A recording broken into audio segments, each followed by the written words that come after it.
అసభ్యంగా అతనితో వ్యవహరించకూడదు, మర్యాదగా గౌరవప్రదంగా వ్యవహరించమని చెప్తున్నారు. మీరు చర్చ్ హిస్టరీలో కనుక మన రోమన్ క్యాథలిక్ చర్చ్ ఒక వ్యక్తిని, ఆయన పేరు గ్యామినెల్లి, ఆయన వారు పోప్గా ఎంచుకున్నారు. ఆయనకు ఒక పదవి కట్టబెట్టారు. సో ఆయనకి ఇచ్చినటువంటి బిరుదు ఏంటంటే పోప్ మరి క్లెమెంట్ ద 14.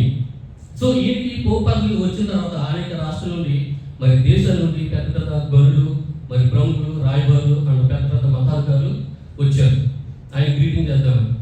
సో ఆయనకి శుభాకాంక్షలు చెప్తూ ఉన్నారు.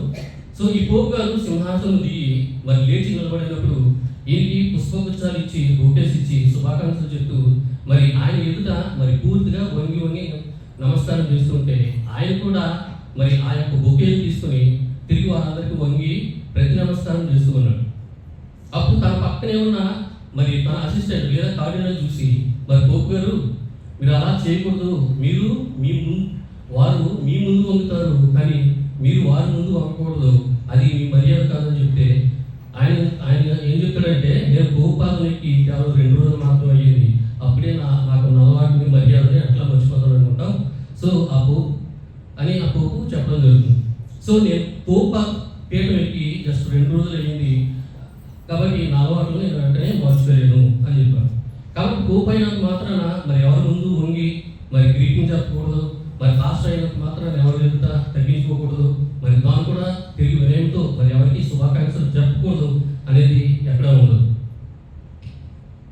అలాగే మరి యేసుక్రీస్తు ప్రభు అంతటివాడే మరి తనను తాను తగ్గించుకున్నాడు. మరి ఆయన మాత్రమే కాదు, తన సేవకులంతా కూడా మరి ఆయన యొక్క మహిమ కొరకు మరి తమను తాము తగ్గించుకున్నారు. కానీ ఇక్కడ వృద్ధుడిని గద్దింపగా అని చెప్పినప్పుడు దాని అర్థం ఏంటంటే, నిజంగా ఒక సేవకుడు మరి సేవ చేసే సమయంలో, మరి దేవుని చిత్తాన్ని జరిగించే సమయంలో ఎవరిని ఎప్పుడు గద్దించకూడదు, వృద్ధులను కూడా గద్దింపకూడదని దాని అర్థము అని అంటారంటే అది కూడా కాదు. ఎట్లా కాదు నేను మీకు చెప్తాను. దాని యొక్క అర్థానికి మరి ఒక నేపథ్యం ఉంది. మరి అవసరం ఉన్నప్పుడు తప్పకుండా అందరినీ ఆయన కఠినంగా గద్దిస్తాడు. కానీ మామూలు విషయంలో ఒక పెద్ద వ్యక్తిగా గుర్తించి గౌరవించి మరి అతన్ని సరిచేయమని చెప్తున్నాడు. అంటే జనరల్ రివ్యూని తీసుకుంటే, అంటే సామాన్యంగా సంఘంలో మరొక సమస్య వచ్చినప్పుడు మరి దాన్ని దిద్దుబాటు చేసేటువంటి విషయంలో మరి గద్దించే ఆ బాధ్యత సేవకుడికి మరి దేవుడు ఇవ్వడం జరిగింది. అయితే ఎందుకు గద్దిస్తాడని మీరు అడిగితే కనుక, ఒక వ్యక్తికి జీవితంలో మరి అతని యొక్క ఆలోచన సరిగా లేదు, అతడు నమ్మినటువంటి విశ్వాస విషయాలు సరిగ్గా లేవు, మరి అతని యొక్క ప్రవర్తన సరిగ్గా లేదు, మరి ఇతరులతో అతనికి ఉన్నటువంటి వ్యవహారాలు సంబంధాలు సరిగా లేవు, మరి ఖచ్చితంగా వాక్య ప్రకారం అవి లేవని ఎప్పుడైతే మరి సేవకుడు గుర్తిస్తాడో అప్పుడు ఆ వ్యక్తిని మరి పెద్దవాడైనా చిన్నవాడైనా మరి స్త్రీ అయినా పురుషుడైనా వారిని గద్దించి వారి తప్పుని దిద్దుతాడు. సో ఇక్కడే 2వ తిమోతి, దాని తర్వాత తీర్పు పత్రిక ఉంటుంది చూడండి. ఒకసారి దాన్ని తీర్చి చూడండి. అంటే 2వ అధ్యాయం 15వ వచనం. దేవుని ఎదుట యోగ్యుని గాను సిగ్గుపడనక్కర్లేని పనివాని గాను సత్యవాక్యమును సరిగా ఉపదేశించువాని గాను నిన్ను నీవే దేవునికి కనపరచుకొనుటకు జాగ్రత్త పడుము. చూడండి, ఇక్కడ అంటే తిమోతికి అట్లా కాపర పత్రిక మరి వ్రాయబడింది, అట్లాగే తీతుకు కూడా కాపర పత్రిక వ్రాయబడింది. ఇవన్నీ సేవకుల కొరకు వ్రాయబడిన పత్రిక. 15వ వచనంలో తీతుకు ఏం చెప్పడం చూడండి. వీటిని గురించి బోధించుచు హెచ్చరించుచు సంపూర్ణ అధికారంతో మరి దుర్బోధన ఖండించుచు ఉండుము.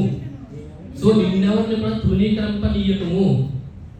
ఆ యొక్క సందర్భం వచ్చినప్పుడు, ఆ యొక్క పాపమును ఖండించాల్సి వచ్చినప్పుడు మరి సంపూర్ణ అధికారం వాడమంటున్నాడు, దుర్బోధన ఖండించమంటున్నాడు. ఎవరైనా అబద్ధ బోధన నమ్మినా కానీ, అబద్ధ బోధన ప్రచారం చేస్తున్నా కానీ, లేదా అబద్ధ బోధన మరి సంఘంలో ఇతరులకి నేర్పిస్తున్నా కానీ, వారు అబద్ధికులతో సహవాసం చేస్తున్నా కానీ ఆ పరిస్థితులు లేవు. అక్కడ ఖచ్చితంగా మరి అధికారంతో గద్దిస్తున్నాడు, కఠినంగా ప్రవర్తిస్తాడు. సో దీనిలోనే 1వ అధ్యాయం కూడా ఒకసారి చూడండి, 13-14 వచ్చినాడు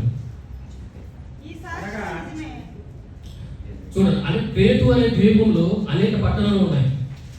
పట్టణాల్లో సంఘాలు పెట్టినప్పుడు ఆ సంఘాలకి పెద్దలు నియమించమని తీతు అనే దేవుని సేవకుని పౌలు అక్కడ పంపించాడు. 13-14 ఏమనుంటుంది చూడండి. ఈ హేతువు చేత వారు యూదుల కల్పనా కథలను సత్యము నుండి తొలగిపోవనట్టి మనుషుల కట్టడాలను లక్ష్య పెట్టక విశ్వాస విషయమైన స్వస్థులకు నిమిత్తము వారిని కఠినముగా గద్దింపు. చూసారా, కఠినంగా గద్దింపు. ఈ హేతువు చేత వారు యూదుల కల్పనా కథలను నుండి తొలగిపోయినట్లు మనుషుల కట్టడలను లక్ష్య పెట్టగా విశ్వాస విషయంలో స్వస్థులకు నిమిత్తము వారిని కఠినంగా గద్దింపము. చూసారా, ఇక్కడ ఏమన్నాడు? కఠినంగా గద్దింపము. అక్కడ ఏమన్నాడు? వృద్ధిని గద్దించొద్దు అన్నాడు. So there is a contact, అంటే ఒక నేపథ్యం ఉంది, ఒక సందర్భం ఉంది, అని దాన్ని బట్టి దేవుని సేవకుడు వాక్యానుసారంగా ఏం చేయాలో అది అక్కడ చేయాలి. సో ఈ జనరల్ రెబ్యూక్ అనేది సంఘ క్షేమం కొరకు, మరి సంఘంలో ఎవరైనా తప్పు చేస్తే, మరి పాపం చేస్తే, వాక్యాన్ని ఉల్లంఘిస్తే, అవిధేయత చూపిస్తే వారిని తప్పకుండా దిద్దుబాటులో పెట్టాలి. అంటే మీరు అనేక వచనాలు చూడొచ్చు. మనకి సమయం సరిపోదు కనుక నేను ఒక 3 వచనాలు ఒకే బుక్ నుండి మీకు ఇప్పిస్తాను. సామెతల గ్రంథంలో ఇలాంటివి మనకు చాలా కనబడుతుంటాయి. ప్రొవెర్బ్స్ 17:10, సామెతలు 17